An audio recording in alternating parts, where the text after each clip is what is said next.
El ensayo de boda amaneció con una luz oblicua que parecía acariciar los bordes del salón como si quisiera protegerlos de cualquier exceso, y yo llegué con una carpeta delgada y una calma aprendida a fuerza de listas y de respiraciones profundas. Había escrito durante semanas cada detalle de aquello que para otros se parecía a una fiesta, y para mí era la arquitectura de un umbral. Desde la textura de los manteles hasta la altura de los arreglos que no debían estorbar los saludos, desde el tiempo de hidratación de los tallos hasta la distancia exacta entre los atriles. En la entrada del salón, el olor a madera pulida se mezclaba con una fragancia suave de flores recién abiertas que yo reconocí como promesa y también como advertencia, porque las flores no perdonan la negligencia, y esa verdad me resultaba tan sagrada como los votos que más tarde ensayaríamos sin voz. Caminé despacio por el pasillo central, contando pasos como quien mide un ritmo interno, y me detuve frente a la mesa principal donde un boceto señalaba la posición de cada centro de mesa y el orden de colocación para no fatigar los pétalos con el roce innecesario.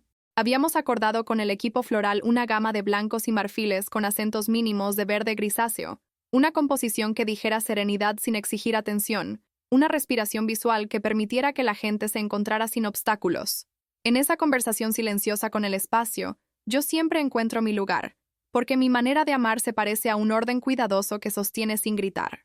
La presencia de mi suegra siempre llega antes que ella, una energía que toma forma en la manera en que los demás ordenan sus gestos cuando la ven venir, un ajuste de postura que no es miedo, pero sí precaución. Reconozco en ella una inteligencia veloz para los detalles, y una historia de casas donde el decoro se aprendió como tabla de salvación, y a veces he sentido que mi vocación de sobriedad la confunde, como si mi manera de cuidar las cosas amenazara su idea de lo que corresponde. En los meses previos había intentado tender puentes con una constancia que no confunde límites con abandono. Había incluido sus manos en la selección de algunas piezas que para ella eran símbolo y para mí eran circunstancia. Había aceptado que en su mundo el brillo tranquiliza y en el mío sostienen las costuras. Aquella mañana, sin embargo, se presentía una prueba distinta, un pliegue nuevo en la tela de nuestra relación. Los arreglos comenzaron a salir de las cajas con la cadencia de una liturgia. Un asistente del florista colocaba primero los más altos al fondo del salón para evitar viajes inútiles, y yo iba detrás tomando nota de los ramos que pedían más agua y de los que podían esperar sin sufrir. El aire se volvió más fresco por la cercanía de tanta clorofila, y quise creer que esa renovación del aliento era un buen presagio. Toqué con 2 dedos un pétalo de rosa sin desplazarlo, apenas para sentir la piel de la mañana, y me prometí que, si algo se torcía, iba a recordar que los matrimonios se construyen con paciencia, no con dramatismos. Mi suegra llegó con un vestido de ensayo que parecía cortar el aire en ángulos menos amables que el día, con la frente levemente fruncida, y un bolso que hubiera podido cargar una llave inglesa, además del labial. Recorrió el salón con la mirada entrenada para encontrar imperfecciones.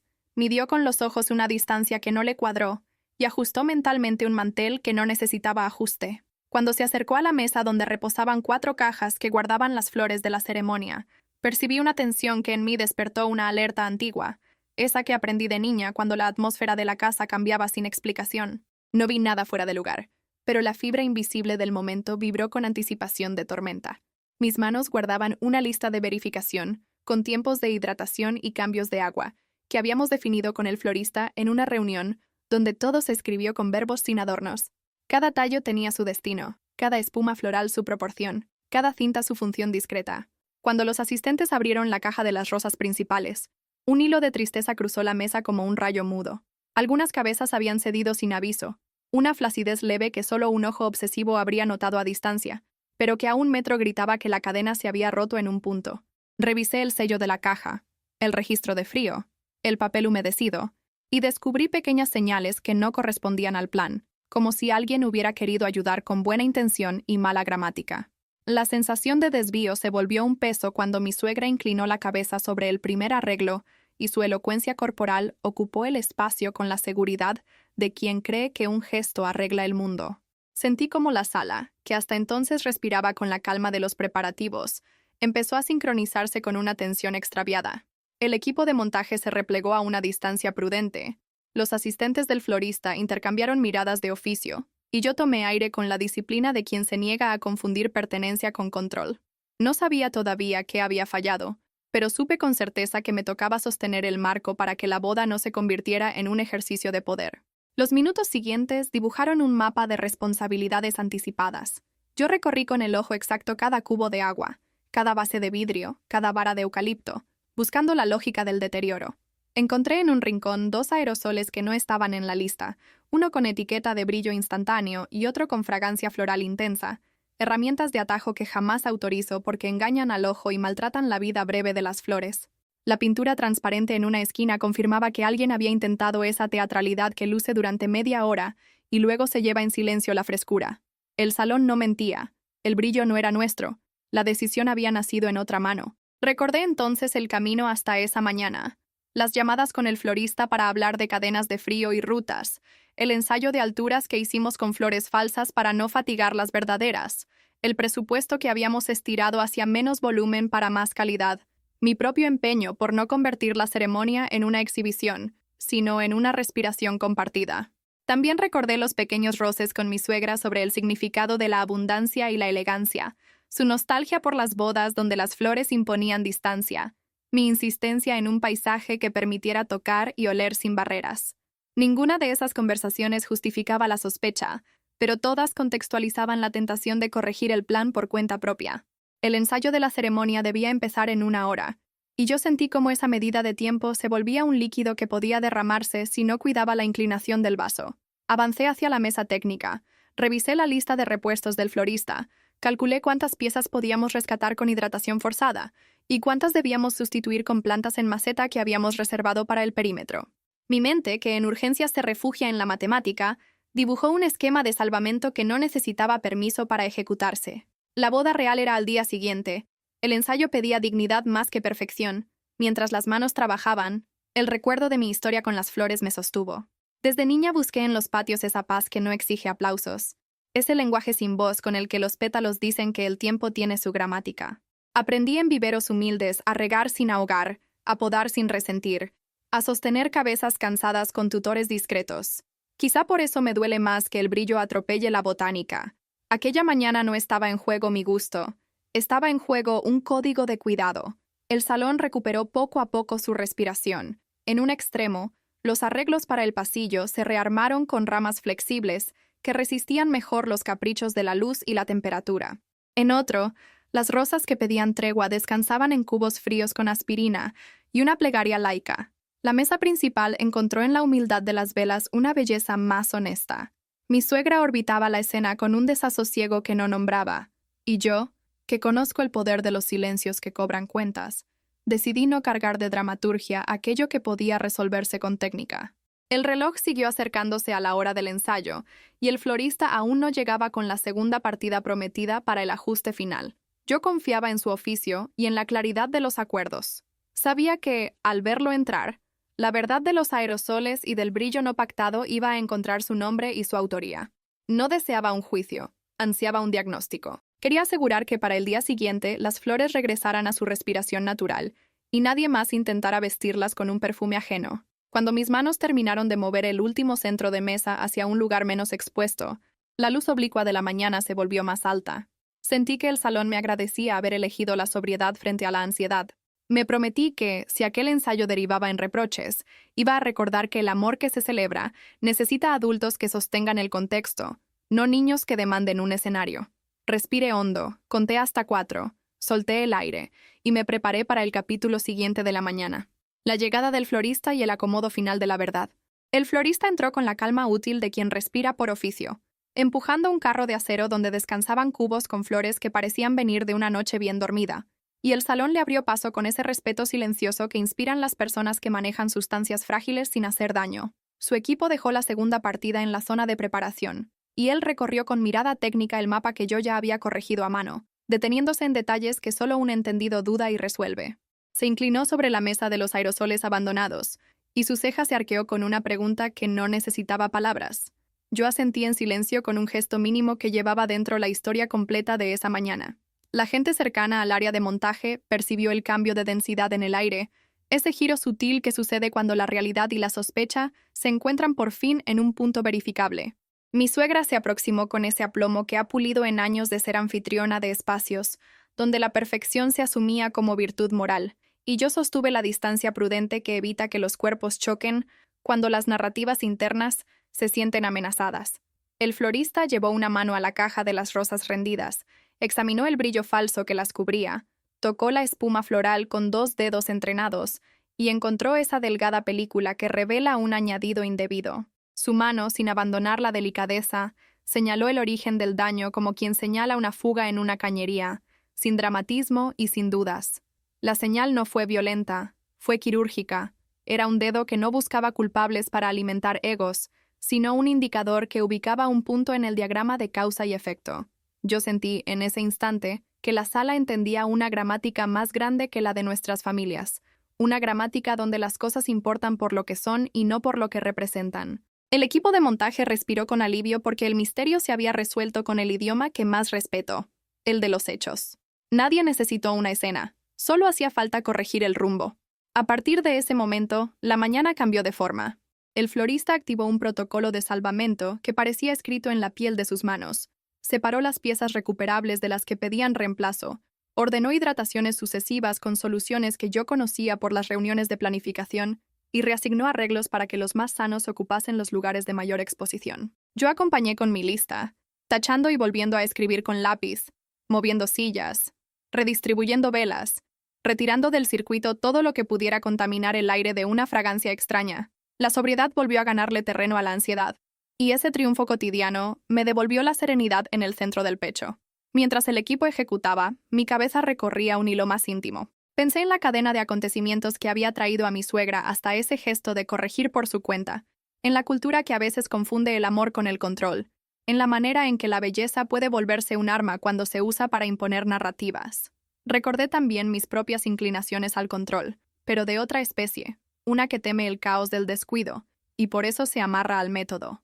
Me pregunté cuánto de esa tensión no contada estaba jugando su papel bajo la superficie, y me prometí que mi respuesta debía ser adulta, no reactiva.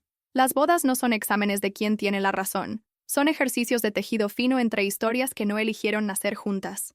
El ensayo de los movimientos ceremoniales se acercaba y quise asegurar que el pasillo tuviera aire suficiente para que nuestra caminata no se volviera un desfile.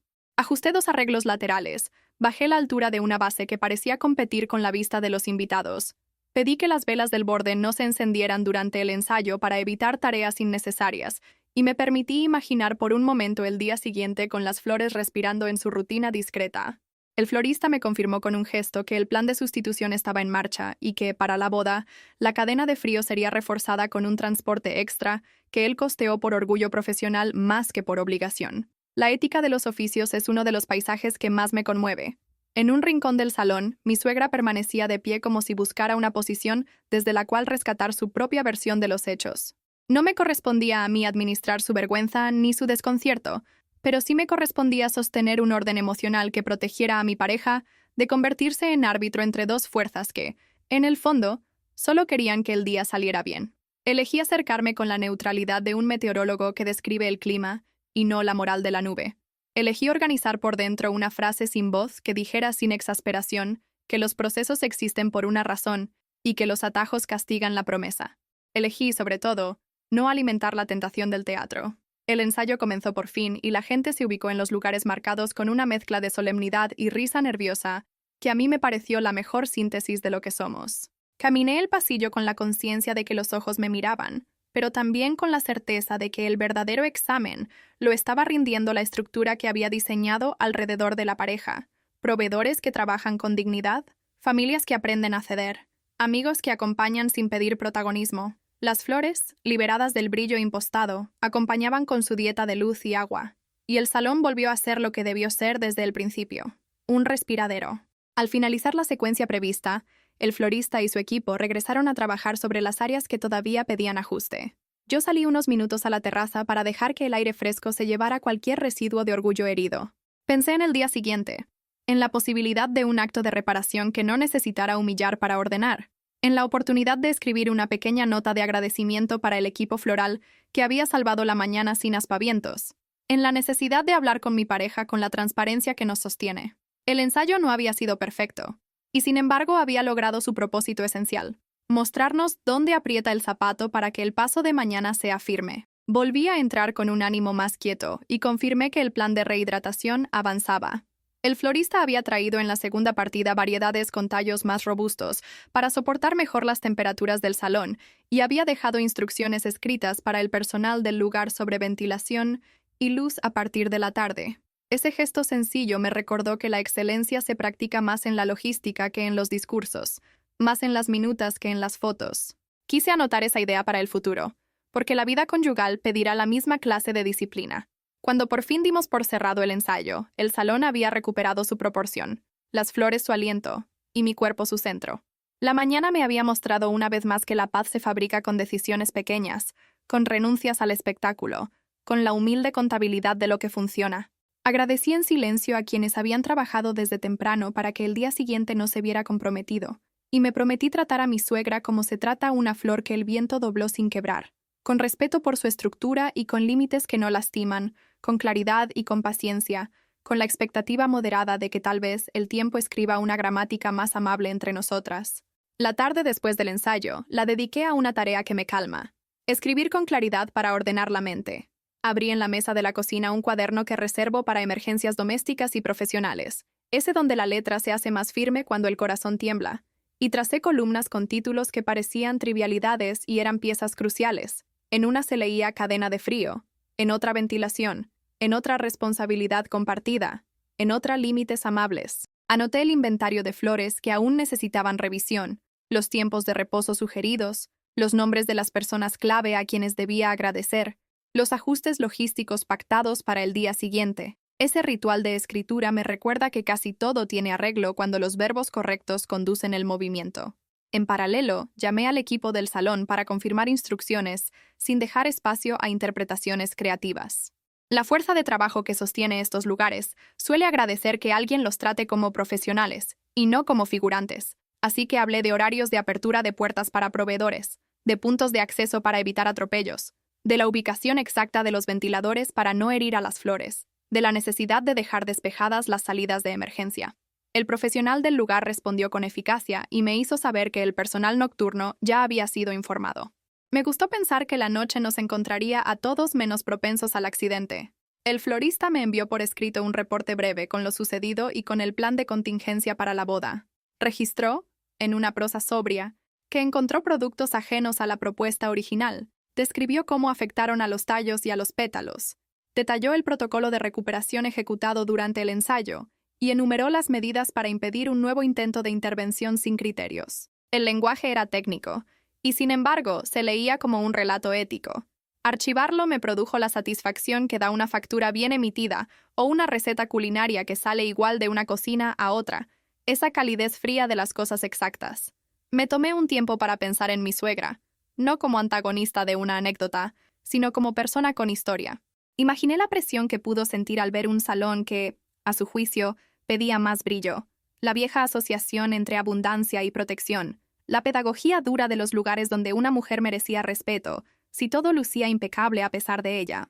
No lo pensé para justificar su gesto, lo pensé para entender mi respuesta. Elegí no convertir el día siguiente en un tribunal. Elegí, en cambio, planear una conversación después de la boda, cuando la emoción no secuestrara el sentido. Anoté una frase guía para ese encuentro futuro. Cuidar no es dominar. Embellecer no es encubrir. Acompañar no es sustituir. Con el atardecer, recorrí mentalmente el guión de la ceremonia y de la recepción para verificar que la música, las luces y las flores respiraran en la misma clave.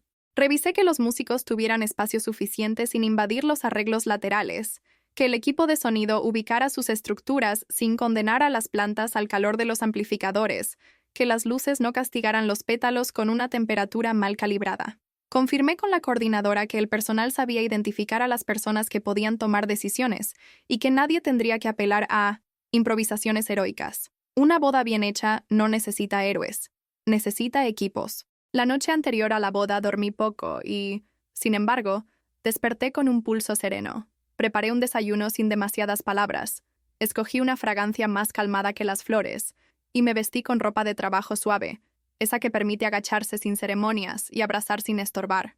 Llegué al salón antes que casi todos y encontré al florista ya instalado con su equipo, desplegando una coreografía silenciosa que me conmovió como otras veces me conmueve ver una orquesta afinar sin público.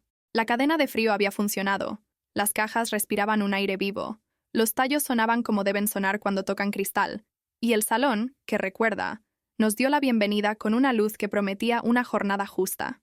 Observé cómo los arreglos tomaban su lugar con firmeza humilde. Las rosas sostuvieron la cabeza con ese orgullo vegetal que no amedrenta. Los eucaliptos perfumaron el aire sin convertirse en perfume. Las velas esperaron su hora sin pedir atención. Las macetas auxiliares ocuparon esquinas estratégicas donde nadie las vería como plan B, sino como parte de la propuesta. El florista me mostró con un gesto la nueva distribución, y yo asentí con gratitud.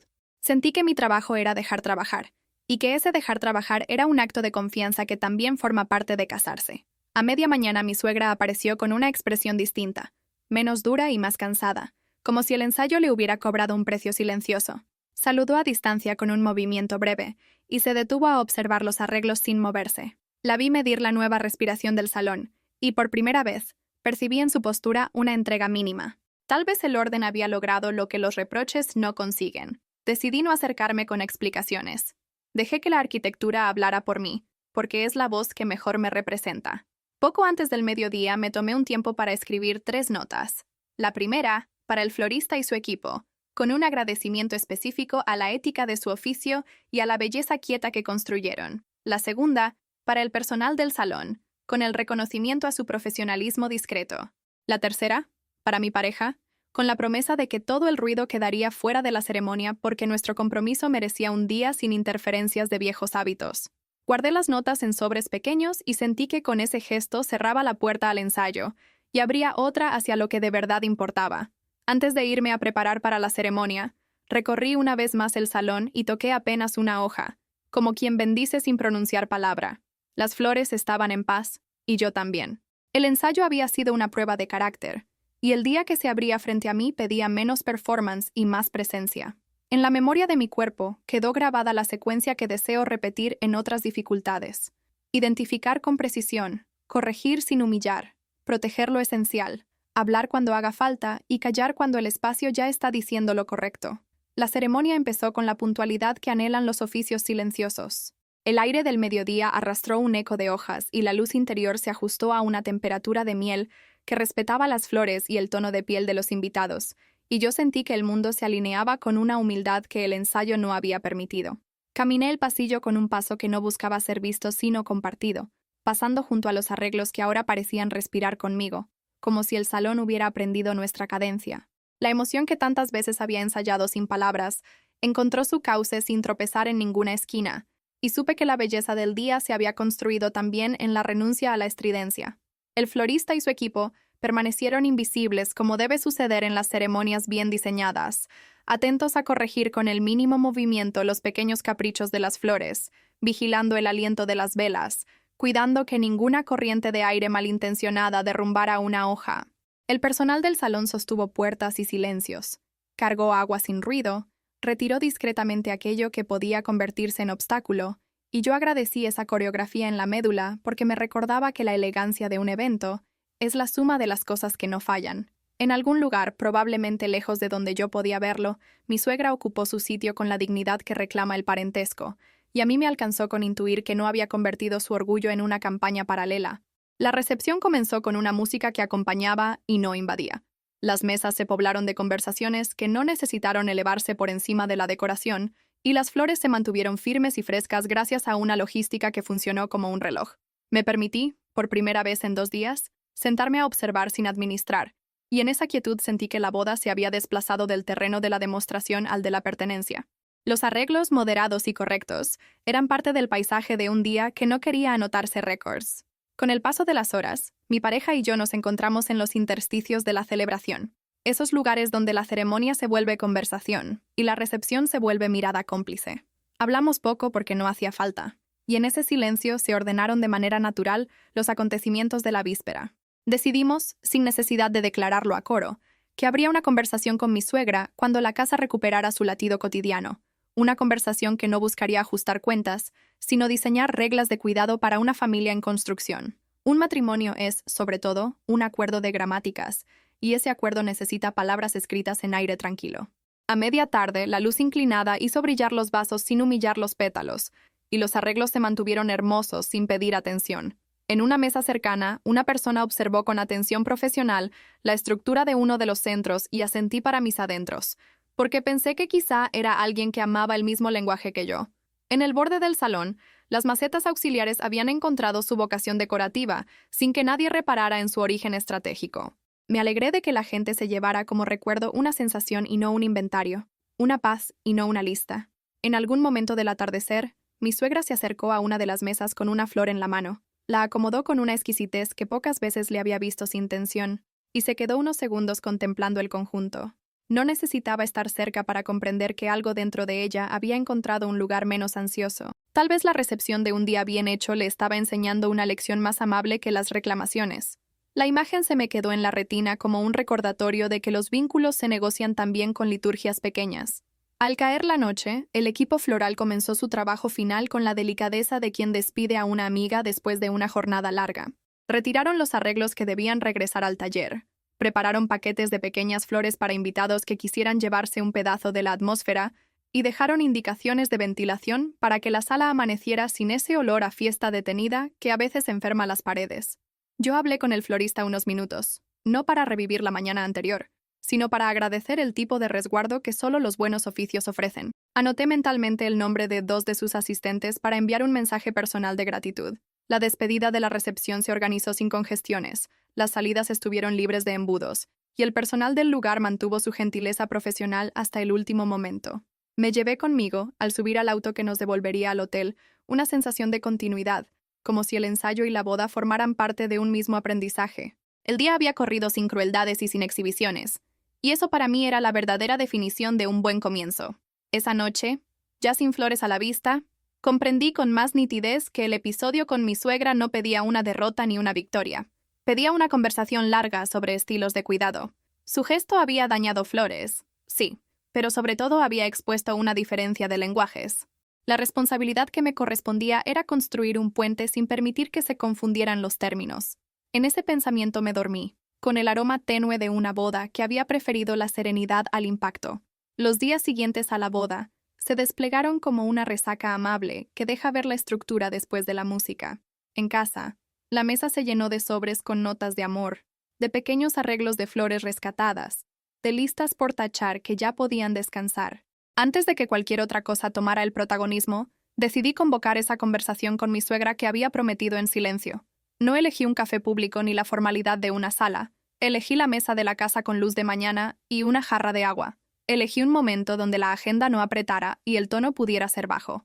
Llegó con esa mezcla de resplandor post-evento y vergüenza lenta que solo conocen quienes han cargado el peso de sostener apariencias por años.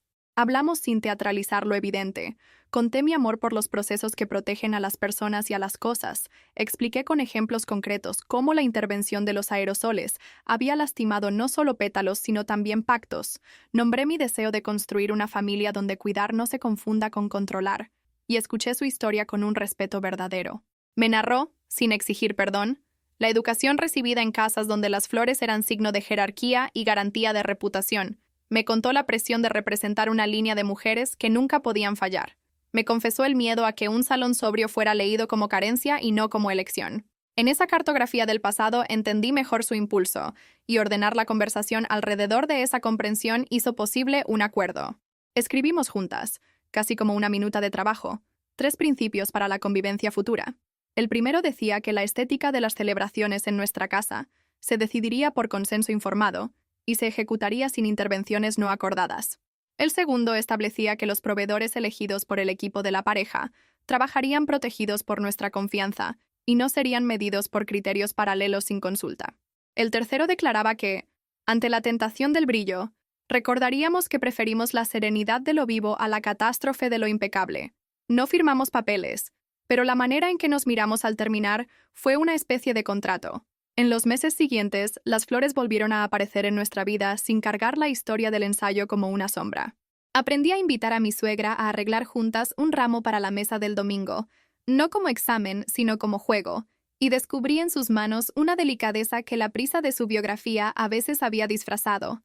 Ella aprendió, por su parte, a preguntar antes de ofrecer y a encontrar belleza en la moderación, cuando la finalidad era estar y no exhibirse. Las conversaciones que nacieron de esa convivencia fueron pequeñas, pero densas, y nos permitieron reconocer en el otro el deseo legítimo de cuidar, aunque con manuales distintos. Con el tiempo recibimos mensajes de algunos invitados que recordaban la boda con una palabra que me gustó mucho más que espléndida o fastuosa. La palabra era respirable. Decían que aquel día se respiraba, que las flores no imponían distancia, que la luz no exigía gestos, que el sonido permitía contar historias. Guardé esas expresiones como quien guarda una fotografía que sí envejece bien, porque en ella se leía la ética que yo había querido practicar. El florista, por su parte, se convirtió en una especie de aliado de la casa para reuniones futuras, y su equipo llegó a conocernos con una precisión que nos ahorró problemas y ganó confianza. Nunca supe si aquel comentario inicial de mi suegra tuvo réplica en sus círculos, si lo narró de un modo que la consolara o si lo dejó caer en el olvido. Supe, en cambio, que en el lenguaje privado de nuestra familia, el ensayo de boda se transformó en una fábula sin moraleja ruidosa, una historia sobre la diferencia entre mostrar y sostener, entre intervenir y acompañar, entre embellecer y lavar culpas. Cada vez que el tema surgía de manera lateral, repetíamos sin solemnidad la regla de oro que nos salvó: preguntar antes de tocar. A veces, cuando paso por el salón donde nos casamos para acompañar a algún amigo en su propia ceremonia, busco con la vista esos pequeños signos que delatan que la lógica aprendida se quedó. Miro si las flores respiran sin brillo falso, si las velas arden sin castigar, si el personal camina sin ser invisible, si los proveedores no son tratados como parte del decorado, sino de la columna vertebral. Cuando todo eso sucede, siento una gratitud que no se parece a la vanidad, una certeza de que el mundo mejora en centímetros cuando alguien decide respetar los oficios y ordenar el deseo. A la distancia, el episodio del florista señalando con calma la responsabilidad de mi suegra ya no me duele ni me enorgullece. Me parece, más bien, el punto claro en un diagrama que necesitaba una flecha para señalar la dirección correcta. Mi relación con ella se volvió más verdadera cuando dejé de intentar impresionar y empecé a pedir respeto por la arquitectura de mis elecciones. Su relación conmigo se alivió cuando dejó de sospechar que mi sobriedad era un juicio sobre su historia y empezó a entenderla como una preferencia con fundamentos. Las flores, siempre testigos pacientes, siguieron abriéndose y cerrándose con su sabia indiferencia. Conservo aún, en un cajón de la cocina, una cinta de raso que sobró de aquellos arreglos, y a veces la uso para atar un ramo improvisado de la semana o para marcar una página de un libro. Me gusta que su tacto me devuelva a ese aprendizaje sin herida, a esa mañana de ensayo donde elegí el método sobre la teatralidad, la protección sobre el reproche, la calma sobre el alarde. Si me he casado con alguien a quien admiro y quiero es, entre otras cosas, porque en nuestro idioma conjugal caben esas elecciones. Cada flor que entra a esta casa sabe que aquí se prefiere el olor del agua limpia al brillo instantáneo, y eso, para nosotros, es una ceremonia cotidiana. En esta historia, la suegra que se sintió dueña de la decoración aprendió otra forma de cuidado. El florista que defendió su oficio sin estridencias reforzó mi respeto por quienes saben y trabajan, y yo, que podría haber convertido el ensayo en un campo de batalla, elegí un manual de civilidad que me gustaría heredar. Me llevo de esa mañana la certeza de que muchas crisis se resuelven con diagnósticos precisos y manos entrenadas, con límites claros y gratitudes bien dirigidas, con decisiones que prefieren salvarlo vivo a conquistar un cuadro perfecto. Si alguna vez alguien me pregunta por qué las flores de nuestra casa parecen siempre listas sin lucir forzadas, diré que aprendieron a vivir sin aerosoles de rescate y con un cuidado a tiempo. Y si me preguntan qué aprendí de casarme, diré que es el arte de respirar juntos en un espacio donde las flores respiran también.